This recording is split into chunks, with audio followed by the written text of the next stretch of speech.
already rolling. How's the drive? Not bad. Coming from Wimberley, right? Wimberley, I took the back roads. Oh, is that why it took you so long to get here? Behind a trash truck for about 30 minutes. Coming, like, what part of this trash truck did you get involved in? Like, how long into the journey? Like, right outside of your house? Immediately. There's a beverage in your thing if you want to indulge. Professional. You know, I try. Yeah. Yeah, so thanks for coming on. The whole point of this thing is I like to interview people who are doing interesting things in interesting industries, and the Austin music scene, well, it's been quite interesting for a long time, and I've been so lucky to be a part of it through the grace of, you know, you guys invited me out to your shows, and it's just, I don't ever get to talk to you guys because you're so busy. That is true. And you're just slammed with, you know, other people wanting to talk to you. So yeah, this is just a way for us to get to know you and who you are and all that good stuff. And there's just a lot of terrible stuff on the internet nowadays, not telling good stories. And I kind of want to change that because I'm tired of seeing it. It's bad, man. I watch a lot of podcasts and actually, you know, sit down and watch the video of it. And I'm out so quickly on some of them just because it's terrible. But that's what made me happy about you filming when I was rolling, and you probably saw me hit the curb a couple times. You didn't hit the curb. You bottomed out. Grazed it. Yeah. But we do never get the chance to talk. It's all work and no play. It's all work, no play. And that's most of it, which is so funny because, like, you know, I forget what you even asked me, but I'm going to just keep talking about this. It's most of the time, you know, people think, you know, it's the rock star life where, you know, you see us on the stage, but you don't see just the hours of being stuck behind a trash truck and then just getting to the place you need to be with just enough time to get set up, haven't seen each other, haven't seen the guys for days, and then do the thing. And it's and then, you know, the things we've done with you as far as, you know, filming, you know, music video, little interviews and things like that. That's just it's go, and then there's no time. And and in my weird mind, the way it works, it's like being stuck behind a trash can truck. It's fascinating to me for whatever reason, because it's everyday life for you. But when I see you up on stage, you know, tickling the ivories, as they say, it's like I see you in a different light. I see the artist there, but then behind the artist, there's just an average man there, you know, going through life. Yeah. Well, when you see me up there, the guy that was stuck behind the trash truck is gone, or he's got a screensaver on, or he's in rest mode. I don't know. It's something else comes alive, which obviously all this effort and all this behind the scenes stuff that nobody sees, that makes it worth it. Yeah. Is the, you know, if it's 30 minutes, if it's 3 hours playing music, it's just like it's a time vortex, and I go somewhere else. And it's kind of what it's all about. You know? Is that like therapeutic in a way? Oh, absolutely. Yeah. I mean, it's the only thing I have that does that for me. Okay. Have you ever been to therapy? Yeah. I did it a few times, and then the therapist was like, hey, you need to focus on this. And ever since then, it's like, okay, I really don't need to talk about my problems anymore, because you kind of solve that one issue. Yeah. And I told him, like, I'm doing good in my life now. And it's like, I don't think I need to spend any more money seeing you. And he goes, that's exactly how it should be, Ramon. That's awesome. Yeah. So I'm glad that seeing you up on stage now, when I see you up on stage, I'm like, oh, this is his like time to just chill and entertain us. The most recent therapist I saw was online, and I was just telling him, you know, obviously about my life, and it's all revolved around music. And I had thought about this. I didn't do this with this guy, but it's like, if I were to, you know, go see a new therapist, it's like, can I just show you all of my lyrics first? Right. And just, I would be very curious if somebody would take me up on that, even if I don't have to go to therapy sessions. It's like, can you just not necessarily diagnose me, but just, what do you think? Yeah. Because that is my outlet. Sure. You know, writing the songs, and actually, you know, and of course, performing them and playing with the boys. One of the when you guys did Under the Rock, and Aaron was kind of diagnosing or going over Hotel Tomorrow and hearing the lyrics and the meaning behind that and how time just flies by. And it's like, damn, that's now when I hear that song, I'm just gonna get sad, but I'll still listen to it.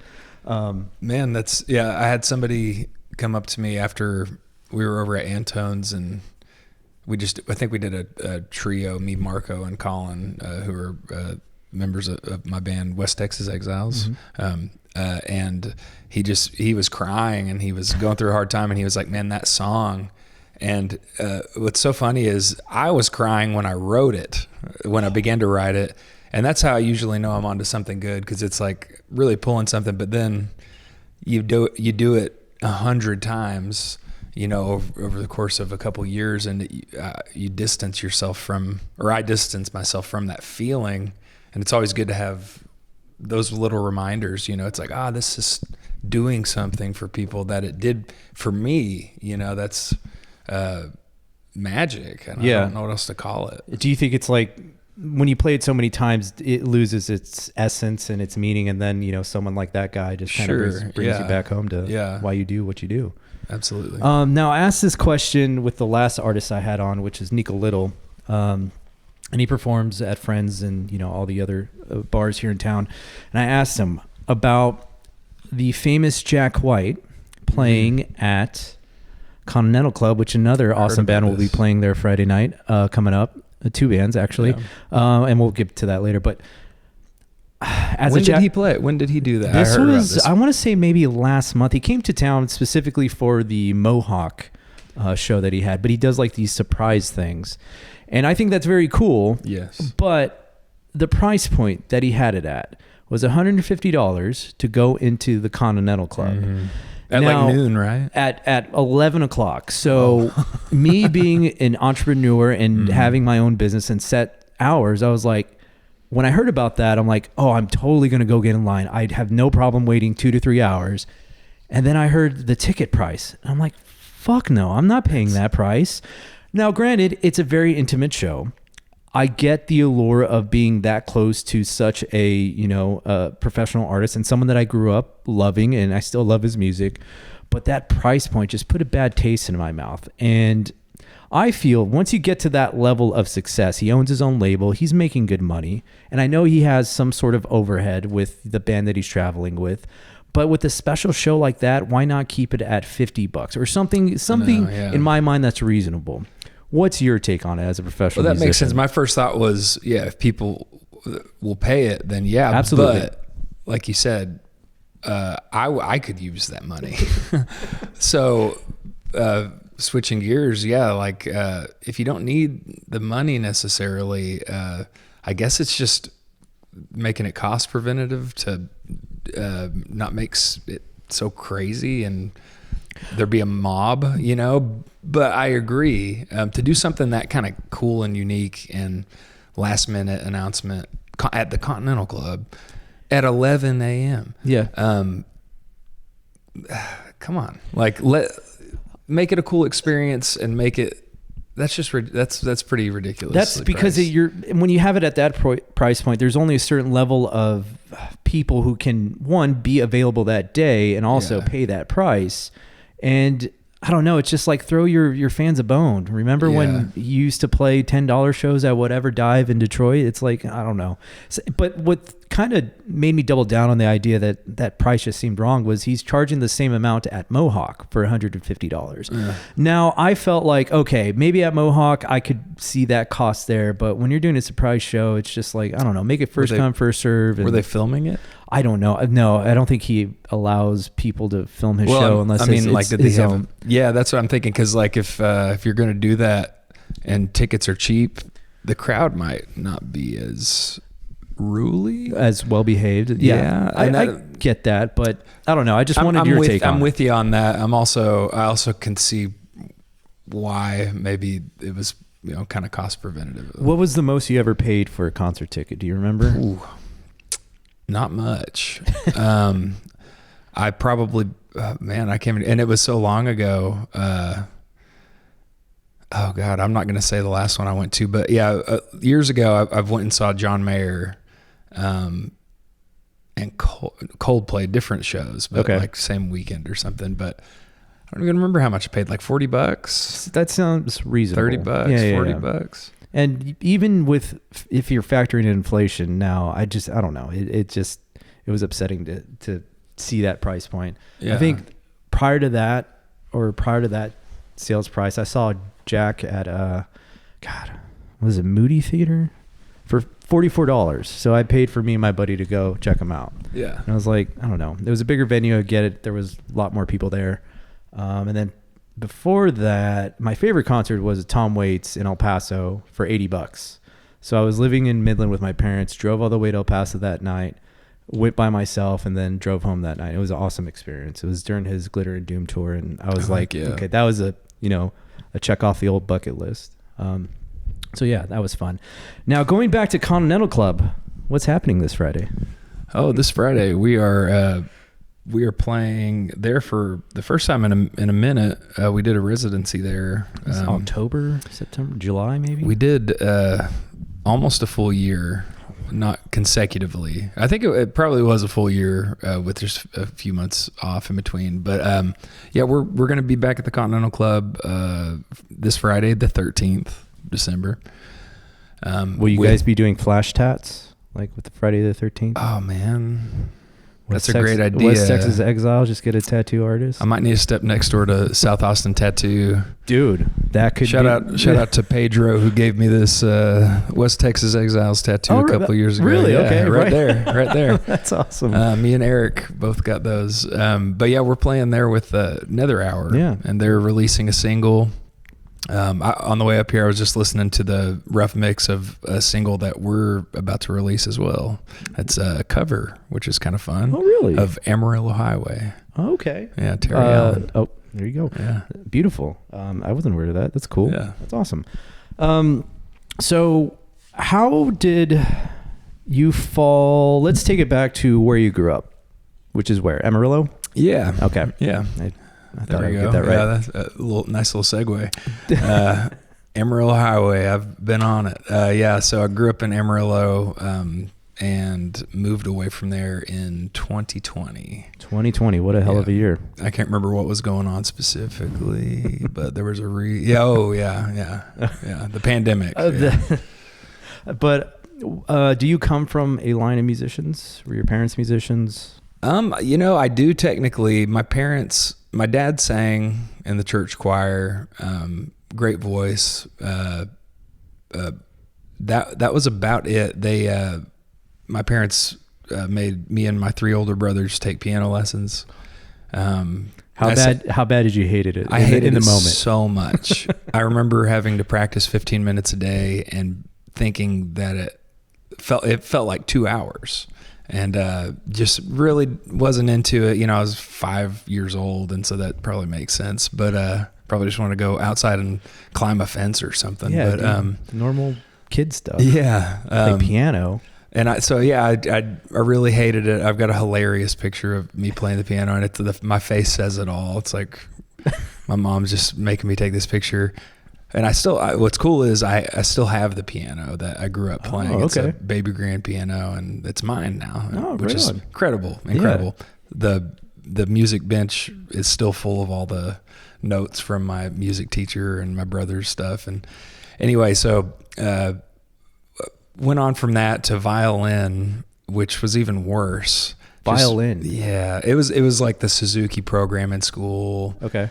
Thought, I definitely liked music, was pretty just naturally good at it, but I just wasn't loving it until I found a guitar. Okay. Got a Fender guitar in a box with a VHS tape that came with it at about 10 or 11 years old. And then I realized I could learn and play any song I wanted to if I just sat down and listened to it. And that's when I realized I had an ear for, finding chords, and then played in church.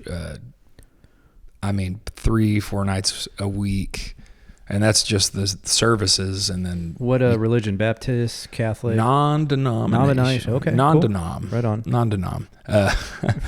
Which means the music was pretty good. Yeah. And then when did you like kind of evolve into, okay, maybe this is something that I can do at a professional, or I can make some money doing it? When did that Funny enough, I was making pretty good money doing it at the church. Yeah. I heard they pay pretty good for musicians, right? I mean, it's a production. Yeah. You know what I mean? So it's the band and the main pastor is kind of the whole show. I think it's pretty easy to pay musicians well when you don't pay taxes. It's true. They're sorry if that's they have some savings. Yeah. They're moving the savings onto us musicians. I wonder if Resolute Media could be a religion and I can just not pay taxes. Get that 40C3. Yeah. Or what is that? Anyways, right? It's got me thinking. Anyway, sorry. Yeah. So we'll say it right here. This is a religion. This is an official service where 2 or more are gathered. Yeah. So we've made the minimum. We have our cuppeth of blood or wine, whatever you want to call it here. So the church was paying you pretty well. Yeah. Did you ever kind of play any rock and roll? Did you play other genres? Okay. Yeah, I started to. So I'm trying to think. The first thing I ever did was a high school talent show. Ooh. And it was I went to private school at the church I ended up working at and going to, but there's a public school. I was buddies with some people and we played What's My Age Again and Seven Nation Army, and it went pretty terribly. Callbacks in this episode. Yeah, right. Yeah, Jack White. But that was my first kind of taste of that. But then at about age 18, I started practicing in a garage with a guy named Ryan Colwell, who is from Perryton, and he's a songwriter and got lots of incredible records out now. Awesome. Has just gotten better and better. Known him for a long time, and that was my first taste of really going and playing in the bars, and I fucking loved it. And still played at church, was still doing that. Was about to get married at the time, and so and me and the drummer, I was playing bass, and then he was the drummer, and we were both engaged to get married at 18, 19. So that we lost the drummer to that, but I was like, I'm still gonna do this. Yeah, which is the story of my life many years later. But I did just did both for many years. Played with a guy named Zach Wilkerson. I was just texting him on the way up here. He's also a songwriter. Okay. Lives in Dallas. He was in the church music scene. That's the least coolest sounding thing. Well, I mean, if you're getting paid and you're playing all the time, it's only a matter of time before you get good enough to like kind of carve your own path and step away from that lifestyle. Yeah. So it just makes sense. It does. And the type of church I worked at and went to was, very big production. And I was talking to somebody else about this, still buddies with all these guys. Most all of them, even like the video production crew, the graphic designers, all these guys, had gone off to Hollywood, have gone off other places, and just, it did something to us. Sure. Like this level of excellence. Yeah.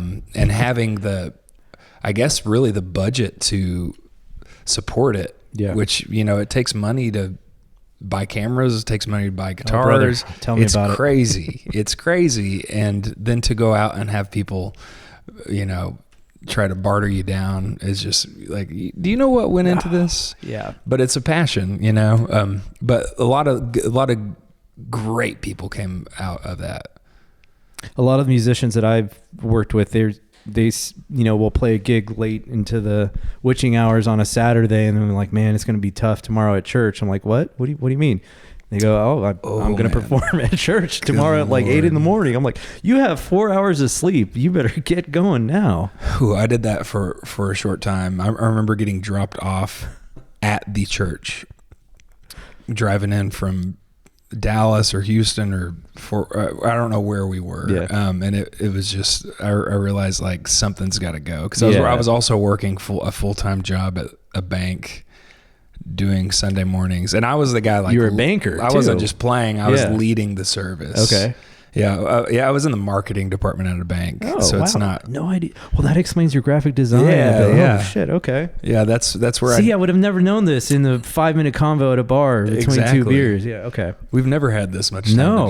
I love it. That's so fascinating. Okay. Yeah. So what genre really kind of piqued your interest when you decided to, I guess, not step away from the church, but just, see what else is out there? Yeah. Well, when I really sat down and was just playing for myself and listening to music that I liked, it was old country. Like, one of the first songs besides Blackbird by the Beatles, the first song I learned how to like finger pick on the guitar just kind of on my own was Wildwood Flower. And that's, it's like public domain. It's so old, that song. Oh, wow. It's like late 1800s, the Carter family made it famous. Like a lot of people have played it. And then Hank Williams Sr. and just all the old classics. And I just really loved the old country style. And I realized years later,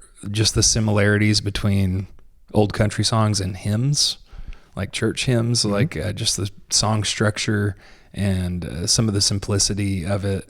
That really just got me into writing.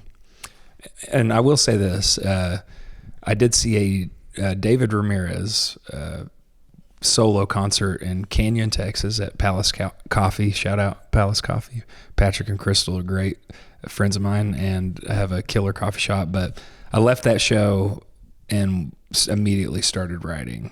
And I owe a lot to that experience. So that was kind of like the ignition of your creative endeavor. Yeah. Okay. Seeing somebody just pour their heart out on stage with just an acoustic guitar and sing these songs. And then I was so tired of terrible songs because the church, God bless them. There's some bad music there. Tell me about it. Oh man, it's bad, man. It's just we had to do as growing up Catholic, we had to go get confirmed and do like a retreat, and we had to sing the most obnoxious songs to the point where I'm like, I'm done. I don't even want to be here anymore, Dad. This sucks. He's like, well, you're gonna finish because you're all the way through it. So why not? You don't give up. I'm like, all right. And I remember we had a baseball game in Fort Hancock, Texas, and we lived in Alpine, and it's like a 2.5 hour drive. So the game ended probably like 10 o'clock. We didn't get home till, I don't know, midnight, 1 o'clock. And then the retreat had already started. So we had to wake up at like 5 a.m, and I'm already pissed off because I'm like, I don't want to do this. Like we won our baseball game, but now I have to go spend 3 days in a retreat singing these stupid songs. And man, I hated that part of my life. Just being an angsty 16-year-old. I don't want to go, Dad. What denomination was it? Catholic. Oh, it was Catholic. Catholicism. Okay. I don't know if I know any Catholic church songs. So is it like, oh, no, those songs, all that? Those songs I found very beautiful and they were well done, but it was those cheesy, praise Jesus, love Jesus, all that stuff. I couldn't. These are the days of Elijah. Something like that. Okay, yeah, that was a bad one. Sorry, yeah, I don't want to. No, that's making me feel bad. Like it's bringing up memories for me. It was definitely blood, sweat, and Jesus, and like they laid on the Catholic guilt in some of those songs. Oh yeah. But so you get to you leave Amarillo and you get here to Austin. What brought you to Austin? Why'd you come here? Well, my mom she still lives in San Marcos. And oh, okay. It's a great little city. Yeah, town. I'd visit Austin all the time, any chance I could. We had friends down here, come see them and vacation here. And then the pandemic happened. I had I had my own marketing company. Just it looked bigger than it was. It was pretty much just me in an office losing my hair or it turning gray. I didn't lose any, obviously, but yeah, that shut down because my clients were restaurants and one beef packing plant. And so very much affected by COVID. Like, just so like even the beef packing plant. Yeah. Just the regulations and just the image of anything. I mean, so yeah, I shut that down. I was sick of it anyway. I had a little duo project, with a guy named Ben Cargo, another fantastic musician. Shout out Ben. And our project was called Fine and Dandy, which I loved that name. It was great because it was two of us, and people would always ask us which one's fine and which one's dandy, and we would switch it like every other time. You switch it up, or just let them guess because we didn't know. It wasn't, it wasn't really like that. But I was. Again, music was there. I was like always wanting to do it, but always making an excuse not to. And, right. Money. Yeah. That's a doing thing. things. But then, moved down here, really just to be closer to the music scene. Sure. And about November, I think it was November, is when I met the guys in my band. Yeah. And before that, I was just doing songwriters nights, just getting out and just trying. Yeah. And I didn't know anybody, and it was just sad and weird, but exciting. Just driving my tiny little Prius all over the hill country, just trying to find. That's a good car for if you're driving all over the place. Great. I blew it up in the hill country, How many miles did you have on it before it deceased? Well, I think the screen went out, so I couldn't see anything. You couldn't see how fast you were going, or if you had gas, which usually was fine because you weren't going fast because it's Prius and it's a hybrid. So you probably had gas, but. And so, who was the first who did you meet first out of the West Texas Exile boys?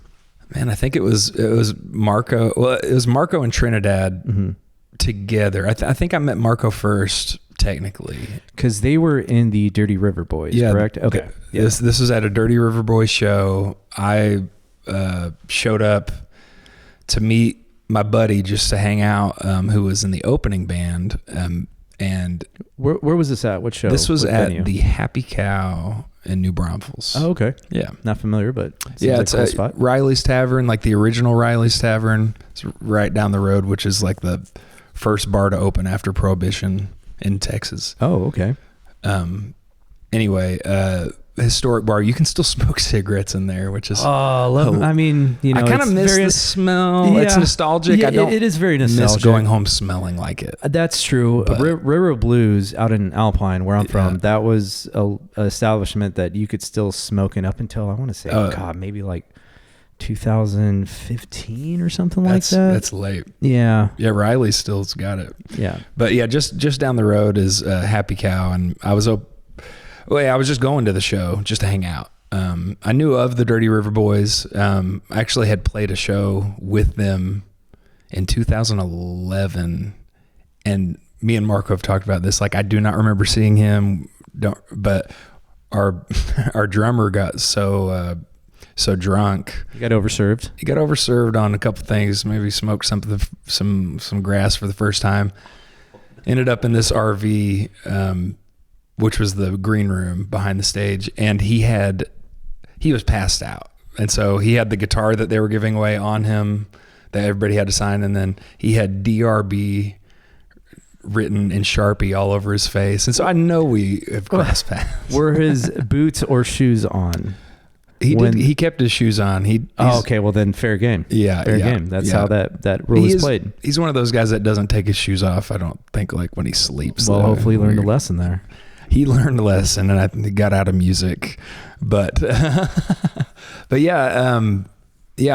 just showed up to this show, November or so of 2020, just to hang out, talk to my buddy, Cole Bedingfield, who is the bass player of this band. And he was like, you know what? Like, go get your keyboard. I talked to the front man. He said it'd be cool. And I was like, I have enough time to go home and come back and get on stage. And it's like, go. So I went back. The Prius got me there. pretty quickly. And I came back, played the show, and then afterwards, met Marco Trinidad.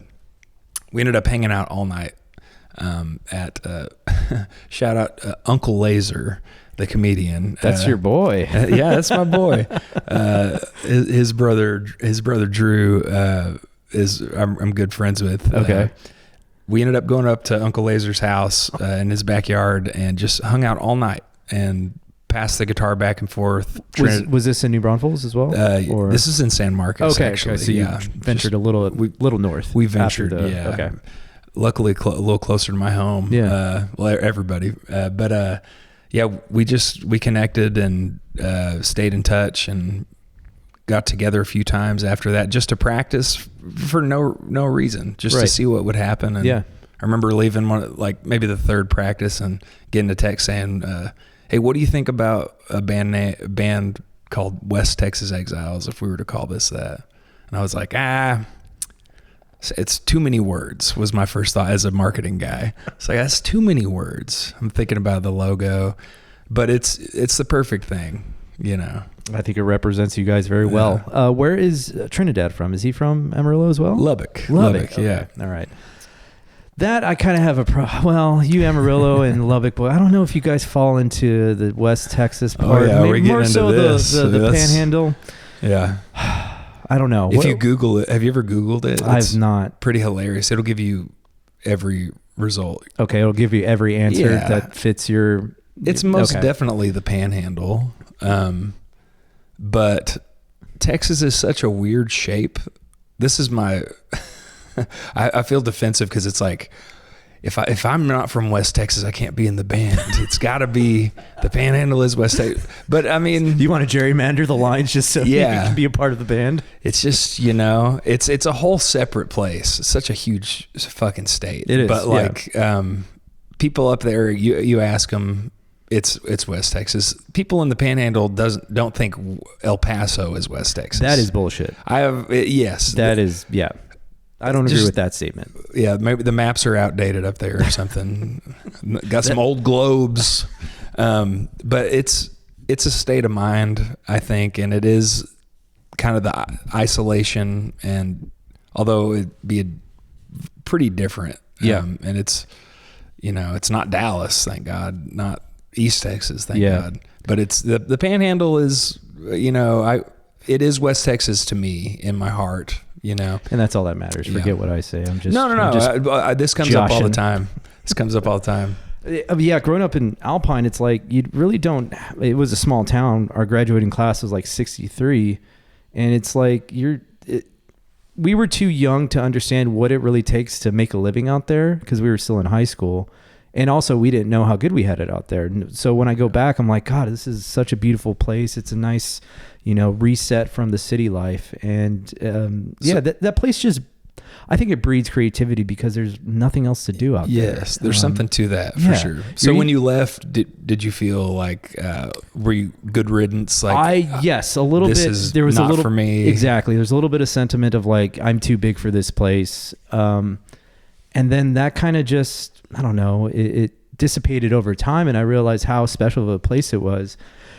Mainly because a lot of people that I was meeting in college were like, where are you from, Ramon? Oh, I'm from Alpine, Texas. You go, I don't know where that is. And then I mentioned it's literally right by Marfa. And they go, oh, I know where Marfa is. And that would just chap my ass. I'm like, don't Marfa my Alpine.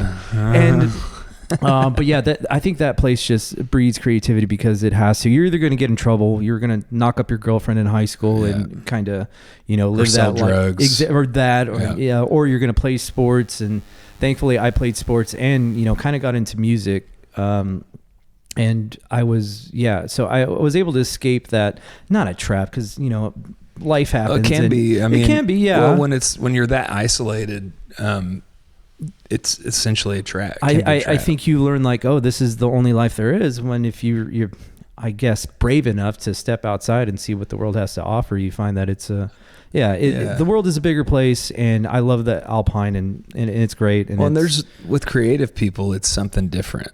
And I would like to hear your thoughts on this.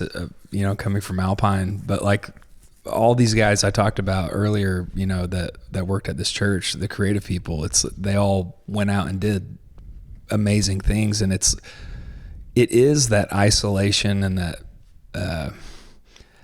just people not even understanding creativity and why you would want to go do something else and why you'd want to leave. And, but for the creative person that is dealing with that, it's just this fire inside of you, you know. And there's a calling that you can't really explain until you just have to go experience it. You know? Yeah.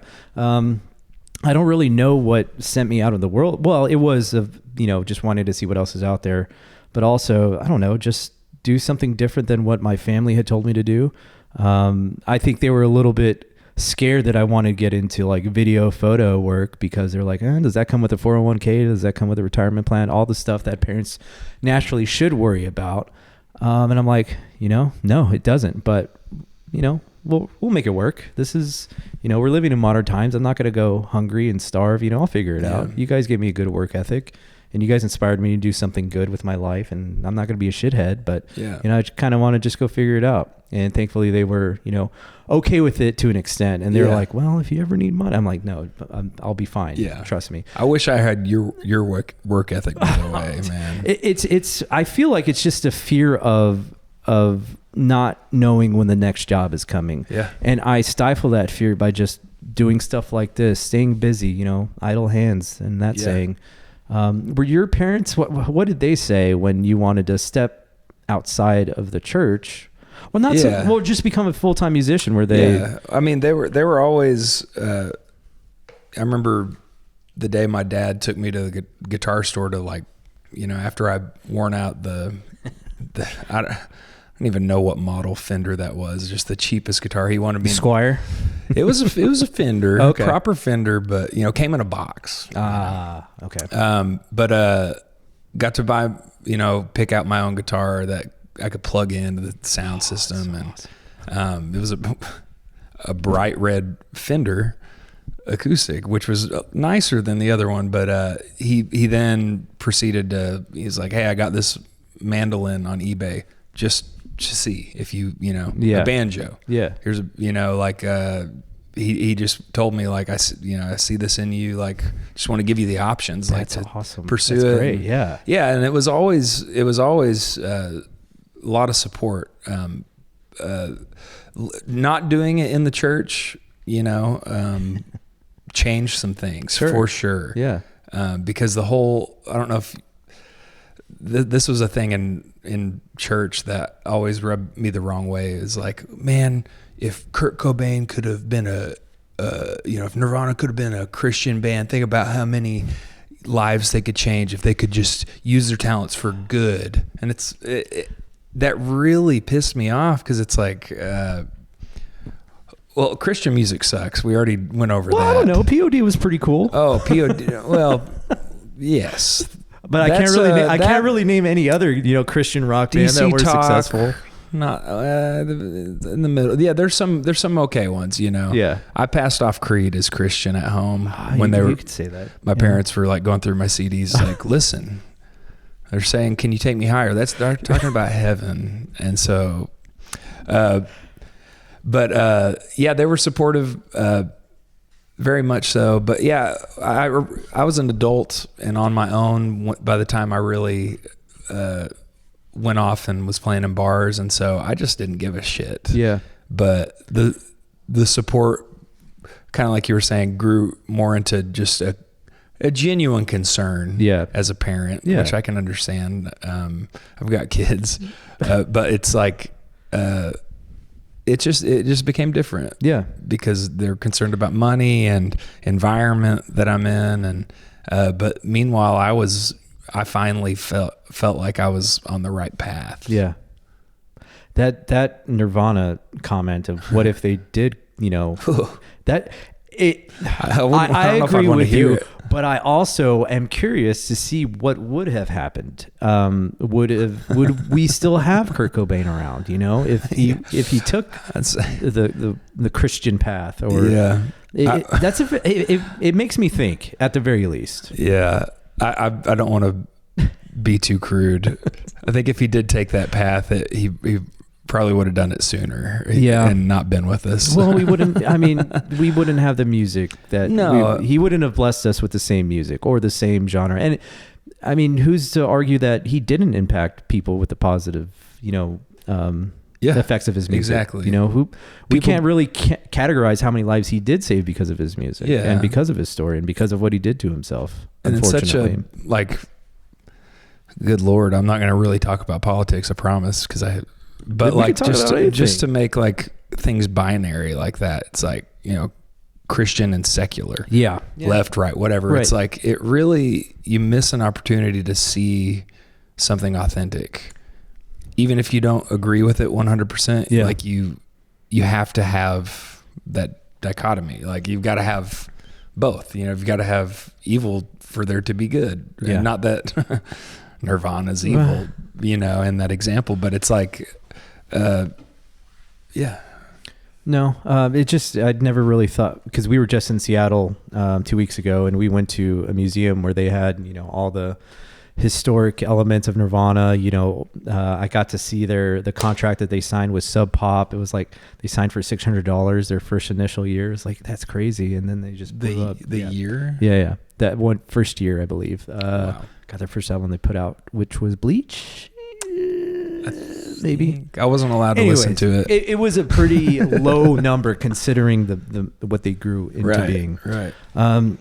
Now back to the West Texas Exiles. When did you meet Eric? Was he he was the second to last piece, correct? Or did you meet Colin first? Yeah, I met Eric so I met Marco in Trinidad. Late 2020, and then probably spring 2021, Marco called me and was like, hey, come, play some keys. He was beginning to record a solo album. Okay. And so I went over to Studio 601, and that's Eric's studio, Eric and Mike Ingber. Yep. And just laid down some keys, no big deal. And then before me and Eric just hit it off immediately. I was like, this is my guy. Just total goober, just like me, but also just super talented. And so I was like, I want to I've got songs I want to record here. So set up a date to record, and then having Marco play on the songs that I'm playing on, and Eric's playing bass on all of this. And at a certain point, we just we were like, what are we gonna do? It's we're both releasing separate solo albums, and then it really felt like just this pinnacle moment where it's at least for me, I bet everybody felt the same way, but I just remember deciding I'm okay to let this go and not put just my name on it. Right. For the greater effect, I suppose. So you had a belief that this is going to turn into something more than you. Yeah. And if you just put your name on it, it was just going to be you. But if you put it out to these band members, I think it could go further. Yeah. And I think you're pretty right about that. Yeah. And it was all because Eric was really into it too. And we had no talks of forming a band really. We were just like, what is this? We were just looking at this thing, these things. It's this is kind of the same thing. And I think he quoted Lady Gaga. Eric said, don't do, and I hope I don't misquote this. I'm quoting Eric quoting Lady Gaga, so I guess it's okay. Real Michael Scott moment here. He said, don't do things. Oh man, don't do things for the attention. Essentially, do it for the impact. And I definitely misquoted that, but essentially we get the point. It's that, it's putting something out on my own with my name on it sounded really good at the time. Cause it's especially, moving away from Amarillo. It's feeling like I have something to prove to those people that are back, it's just I did it, which is crazy now. Cause now I actually kind of feel that way. I feel that pride with what we've done as a band, but I didn't want to put all my eggs in that that basket of just, here's the Daniel Davis EP or whatever it is. And we have made something that's just greater than the sum of its parts, That's, and you found serendipitously, you found some good people to do it with. I think they're all authentic dudes, every one of you guys. And I just I don't see how it doesn't work, Yeah, it's crazy and unexplainable. And shortly after, I think it was early the next year, so 2022, we met Colin Gilmore, and he just showed up to the studio, and we were jamming on the patio, and it was just kind of a same thing. It was like instantly just yes. But who's the connection there? Eric. Eric is friends with his younger brother, so he had his contact, and he knew about Colin. It's like, it's another West Texas guy from Lubbock, because Eric's from Lubbock as well. Right. So Eric, Colin, Trinidad, Lubbock, and Eric just is really good about reaching out to people and just making things happen. Yeah. And that's really how he slid into Colin's DM, essentially. That is a very unique. He has a very unique talent of making things work that way and being the facilitator of good things. Yeah. So, when did the band officially form? Do you have an idea? I really don't know. It's like, I need to really actually sit down and look, because there's been so many iterations of it, but 2023. I mean, as far as the LLC goes, I think we just passed a year. Oh, wow. Okay. But we got that set up a little late. So, but yeah, I would say it's been about a 3-year. Jesus. And you've accomplished so much in a short time frame. I would say so. Yeah. I mean, I don't have any, metric of you're right. measuring. As I sit here, as you say that, I'm thinking about all we need to do. There's as a musician or creative, there's just endless amounts of work that needs to be done. It's just insane. Where do you find the time of day? It's insane, but we have made an impact, and being able to walk around Austin, a city that I've lived in for a few years, and have people know who I am and talk about the band, says a lot. Yeah. And so, I'm always just blown away, and I need to think about that stuff more often. It's like, it has progressed quickly. But we have big plans, so it just never feels like enough. That's good. I think that keeps you grinding or hustling. Yeah. And that douchey of a way to describe things. So when it comes to writing for this band, is there a difference between the way you would write versus okay, now you're kind of writing are you writing for yourself when in the future, or are you writing for the band in the future, or both? Yeah. I mean, for me personally, and I would say for Marco and Colin as well, I think it always starts personally. Like I was talking about that song we were discussing earlier, Hotel Tomorrow. When I finally wrote the lyrics, I mean, I don't cry often, but when something like that comes, it's like, I know it's something. You know what I mean? Because it was real. I realized something and put it into words, a way I was feeling, and so to me that's super important. And also has to be catchy. So I'm the hook guy. It's like, here's the hook, and here's a heartfelt message, essentially, and hopefully it's universal, and from my experience, it seems to be, like that guy that came up to me after the show. It's like, it's real. And if it's not, I'm not interested. And that takes me back to some of the bad church music. It's just, it put such a bad taste in my mouth to just write some bullshit maybe the melody's good, but what are we saying? It's just, what are we saying here? Yeah. Is it, When you are writing with those gentlemen, is it easy to be vulnerable? I would imagine so, right? Yeah, I mean, I think it's never easy, really, just depending on who you are. Yeah. For me, it is such a personal process, but when you trust the people you're working with, it changes that for me. There's always the initial, like, if there's an idea thrown out that changes what you had, the initial, like, no. Yeah, I'm right. I did this. I did that first. It was the way it was. And then and sometimes you do have to hold to your guns in that sense. But like, if you trust the guys that you're surrounding yourself with and letting yourself be vulnerable with, then I think that's where magic can happen. Right. You know, that's kind of, for me, it's like when a client doesn't like a video or an edit that I made, it's like, I want it this way. No problem whatsoever. I have no problem making that edit.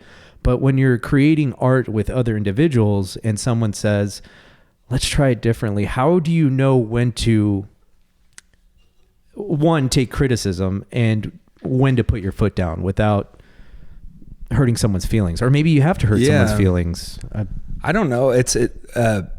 You know, in the marketing world, I realized I needed to get out of that, because I would treat a poster for brunch at a restaurant like I would a song. And I'm like, no.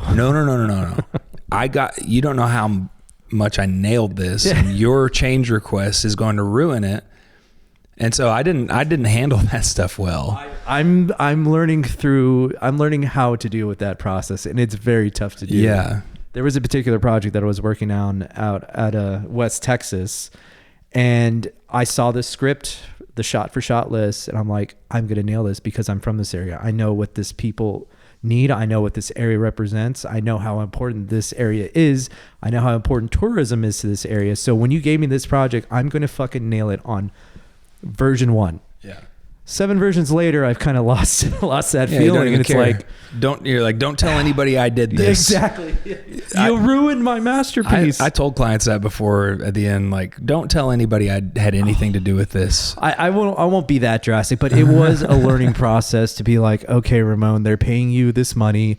It's not your art, even though it is from your area. You should detach yourself. You have to separate yourself. But when you're working so closely with these individuals, it's hard to like not get your feelings hurt. You know? And maybe that's the difference. You know, it's with my bandmates and other folks I've written with over the years. It's you just have to open yourself up to it. And the other day we were practicing and I was just kind of dead set on this certain way of doing things, and it's like, and getting a little bit of kickback from the guys, like, cause it was different. And it's like, well, let's try it both ways back to back several times. And then, cause like even at that point, I'm open to changing my mind.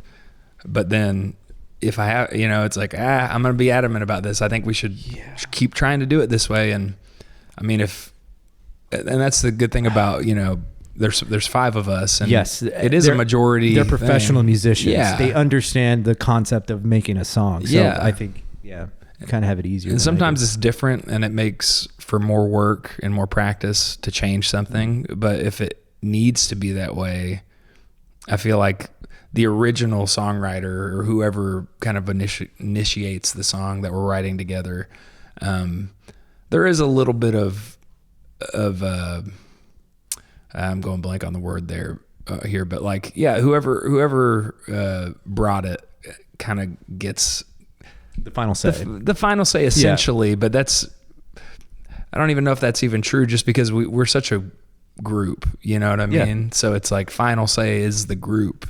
But there will be, I guess, just some, putting your foot down, whether it's me or Marco or Colin. It's like we know kind of where we envision this, and we're just trying to keep true to that. Yeah.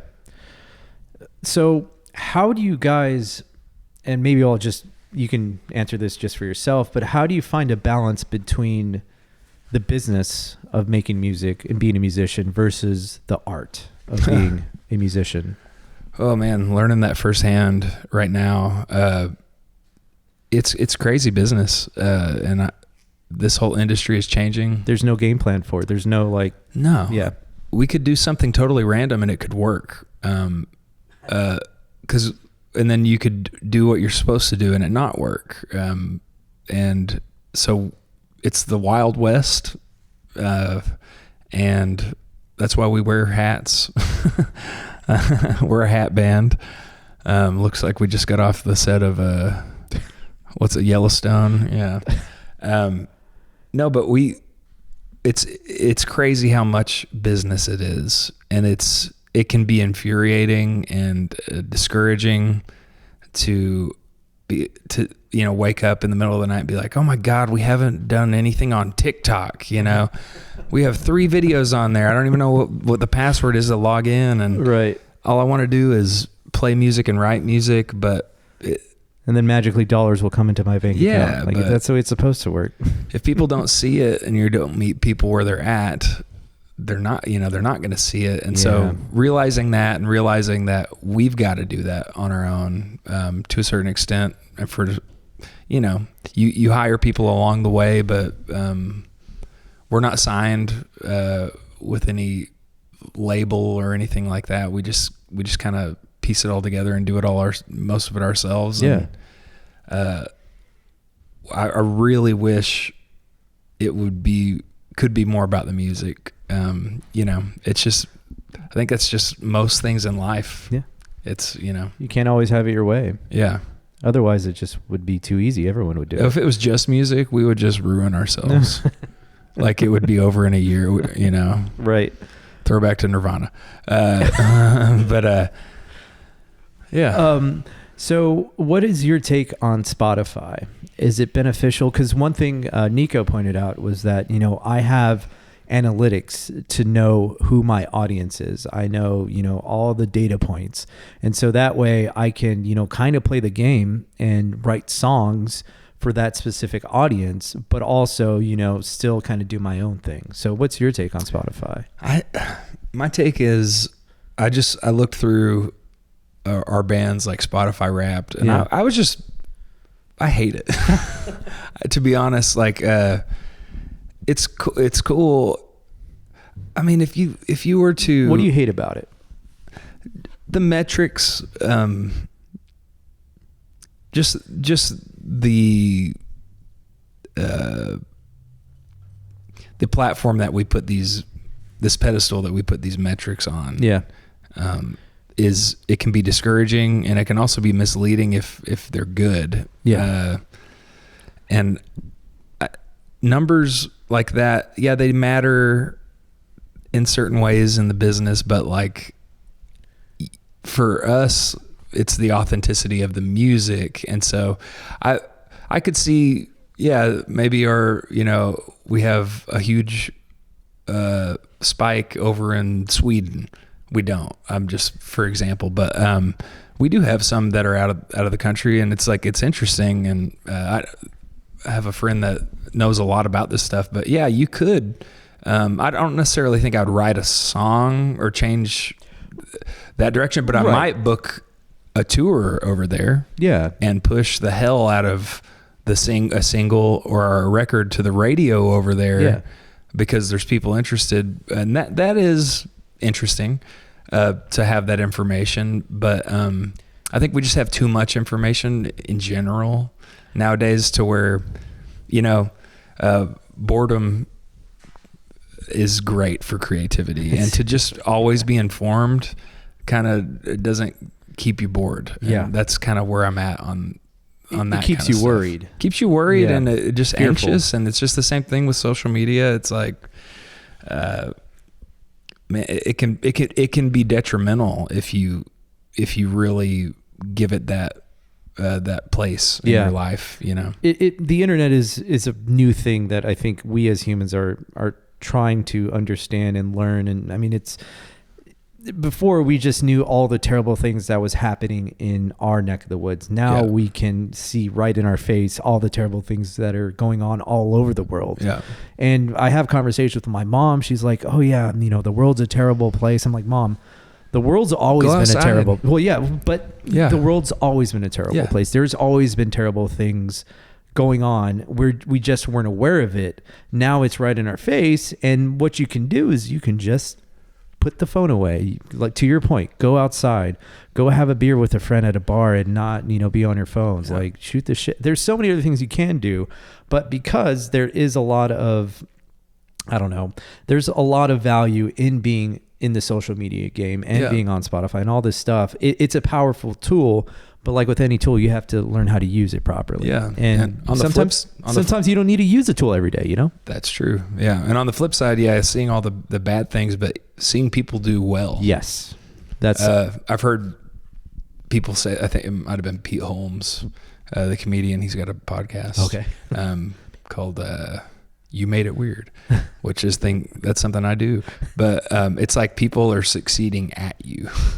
And I thought that was a really good way to put it, because it's, you just see people living they're showing the best version of themselves. 100%. You know what I mean? And like, just seeing artists post the Spotify, Wrapped, it's like, that's discouraging. We only had, can't even remember what our numbers are, because it doesn't matter. I just want to get back to the art of it, I do find myself, kind of like, oh, why does he get that job? Why does he have to do that? But, and then also I'm like, all right, Ramon, quit being that way. Quit being a little bitch. Just be thankful that another individual in your community, in your industry, is successful enough. And, then somebody's looking at you thinking the same thing. Right, man, I wish I was doing that. Right. Yeah. And what kind of changed my mind is like, so go do it, Ramon. Be better at what you do. Put time and effort in your art and craft. Like, start a podcast. So I initially started this, 2021. And I was like, I overly produced the shit out of this. I had 3 cameras set up. But at the time I didn't have any jobs. And so once the jobs picked back up, you were using all the cameras. Well, that I didn't have time to do stuff like this. And so once we did this garage thing, I'm like, okay, now I have a space and time to do what I want to do. And that is have interesting conversations with interesting people and just kind of keep me busy, but also engage with people who I find interesting, but also look up to, and I get to ask them questions of like, how do you solve this? And maybe whatever answer you give me, I can translate that to my own life, to my own industry, and help further my career. So that was the whole point of this. Now, one more important question I have that's been on my mind is, you have long hair. Yes, it's real. Now, you're a man, and it's not a wig. I also live with my wife who has long hair. The drain is becoming an issue. Oh yeah. Are you the type of individual that will look at the drain and clean it out? Yes, but not every time. Okay. I would say about every other time. All right, that's fair. I will do it. I hate it. How do you think your partner feels if they like look there and it's just a big ball of nasty Daniel's hair? It's gross. Tell me about it. My kids honestly give me the most crap. As they should. Dad, you left your hair in the shower. But I don't stick it to the wall. That's the difference. I've heard some girls do that, and that is disgusting. That's so lazy too. Like, you're just going to leave it there for me to walk in? It's like a piece of art, like it looks like shower graffiti. It's gross. But I'll do it. Okay. I'll even if the sink is not draining quickly, I'll get in there. Okay. With some pliers. I'm not touching it with my hands, but I'm doing it. Well, that was a quick hour. Yeah. Yeah. Was that an hour? That was an hour. Yeah. I set my timer for an hour, and I try to stick to that. If you have anything else to say or want to talk about, what do you have to do after this? We're going to practice. Rehearsal. Okay. Yeah, rehearsal. Right. Actually, I'm going to go organize some band photos. Oh, sick. Okay. On my laptop, and then we're having a practice for the show this Friday. So, yeah. Continental Club. What time? Yeah. We're playing at 9:30. 9:30. And other hours after? Yes. Cool. Yeah. All right. It's going to be good. Well, I wish I could have been there for it, but I'm double booked that day. So yeah, filming a comedy show, and then I had to hire another guy to film a show down at Friends for nice. Ryan Stiles' release album party, I think it was. I need to double check that, but well, that's good. Yeah. It sucks. It sucks that, well, no, I'm thankful that I have these opportunities, but it's just like a part of me like wants to be there, but I can't. But can't do it all, man. No, I can't do it all. One of these days I'll be able to. Yeah, you're doing it. We're doing it. You're doing it, man. Well, universally, we're all doing it. But, all right, dude. Well, thank you so much for your time and effort, and keep doing you. And I'm excited to see what you boys are going to do in the future. Yeah, thanks for having me. And tell the other boys to come on the show quickly. I will. I already reached out to Trinidad, and he said he's going to do it next week. So. Oh, get ready. Yeah. I have so many questions. 3 hour. I know. Yeah. I'll bring out a 12-pack for us. But, cool, man. All right. Thanks.